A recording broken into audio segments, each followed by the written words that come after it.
Because it's $350, I know. Everyone's gonna go to the same conclusion, and this may not be a mystery to that many people, but I think this is a topic worth discussing because most people, if you tell them, you know what, the HomePod wasn't really a big success, not a ton of people bought it. The go-to response, obviously, is going to be everyone saying, well, that's because it's $350. Right out of the gate, just everyone knows it's expensive, so it wouldn't sell. But if you take that approach to the rest of Apple's lineup, none of Apple's products should sell very well. The XS Max is exceedingly more expensive than so many other smartphones out there, yet they get a pretty consistent following with the iPhones. The Macs, both the Mac Mini and the iMac, are way more expensive than many other PCs you can buy out there, but they have a consistent audience following through with them. The Apple Watch, very expensive wearable, but #1 selling smartwatch in the world. So simply being expensive can't be a reason for a product to not sell, particularly if it's an Apple product. If it has that branding and it's made by that company, there's gonna be a fairly large audience that are going to go ahead and pay the extra money to get the best overall experience, right? So why exactly are so many people out there not interested in the HomePod? And I'm not just referring to people who don't like Apple anyway. I get it. Look, you can't connect to it via Bluetooth. You can't pair it via an Android phone. It doesn't have Spotify support. I have all of those. I get those arguments. But even Apple users themselves, people who choose the iPhone year after year, people who buy iPads and use them to replace their laptops, people who buy Apple Watches, even the mainstream Apple users and the people who stay within the ecosystem aren't that terribly interested in the HomePod. And in today's video, I'll be explaining why from the Apple sheep's mind.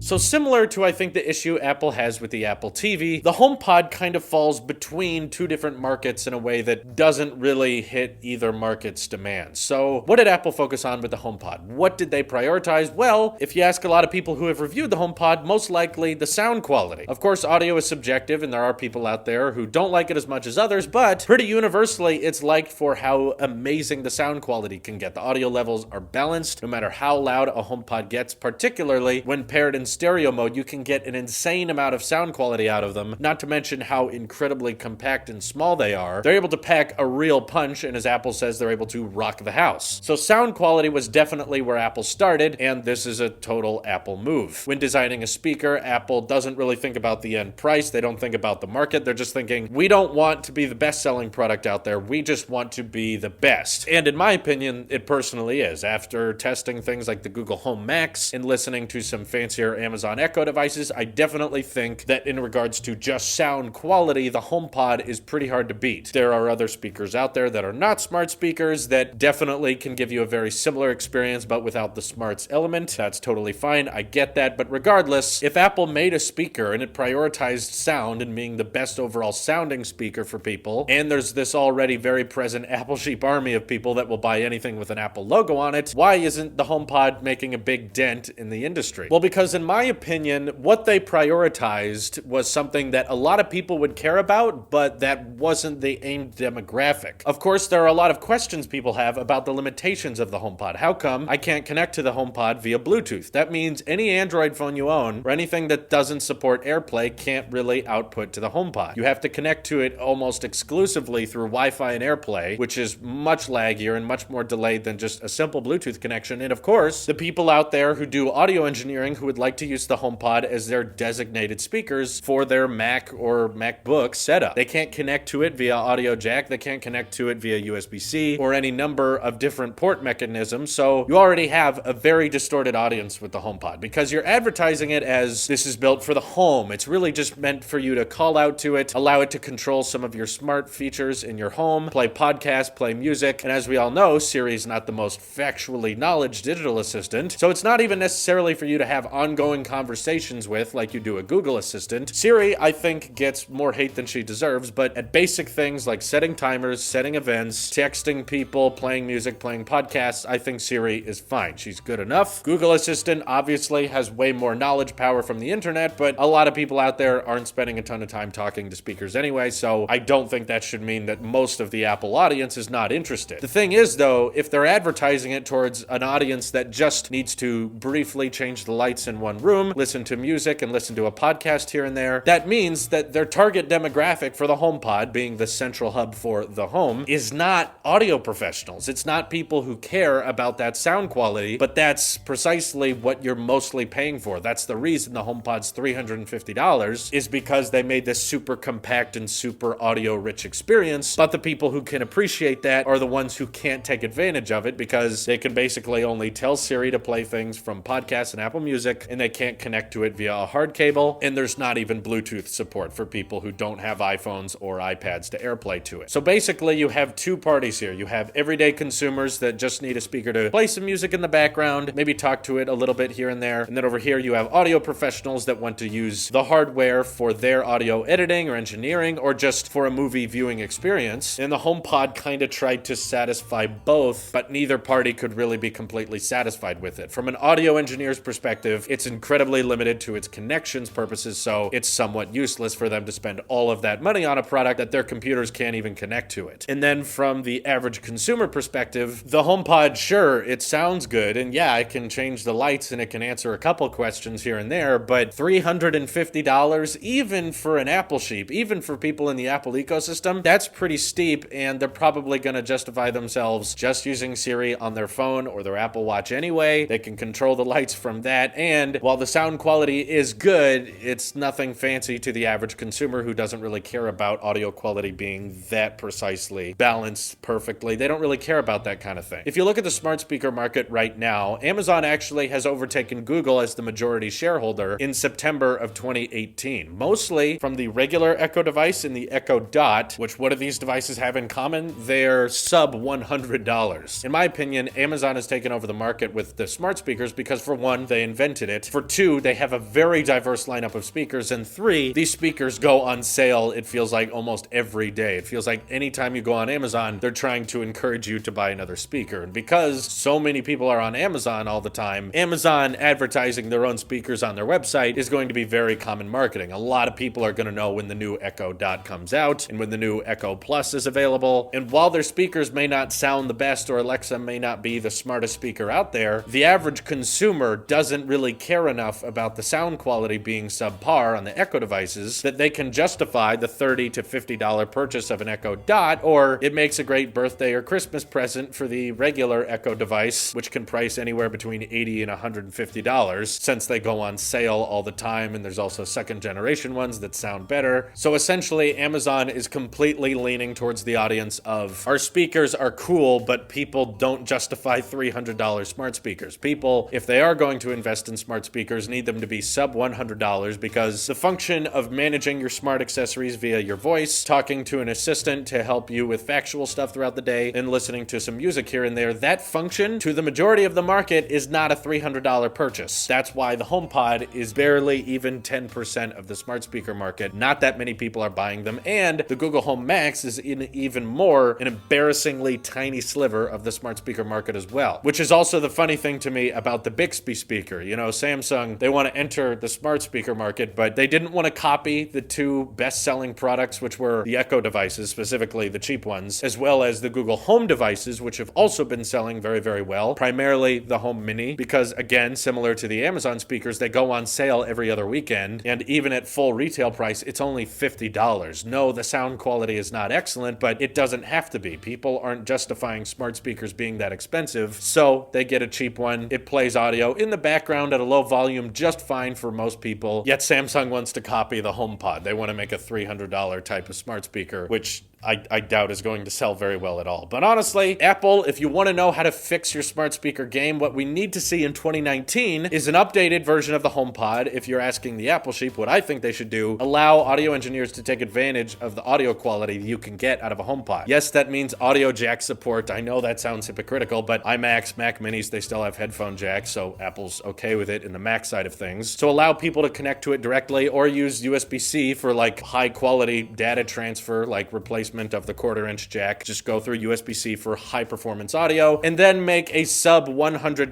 HomePod Mini that sounds okay, but it's going to be a much more justifiable price for most people out there, and that's how Apple could become a major competitor to the Google Home Mini and the Echo Dot. Let me know what you think Apple should do with the smart speaker market in 2019. Perhaps make a portable version? All that good stuff. Let me know in the comments below. This is your Apple Shape here. I'll see you in the next one.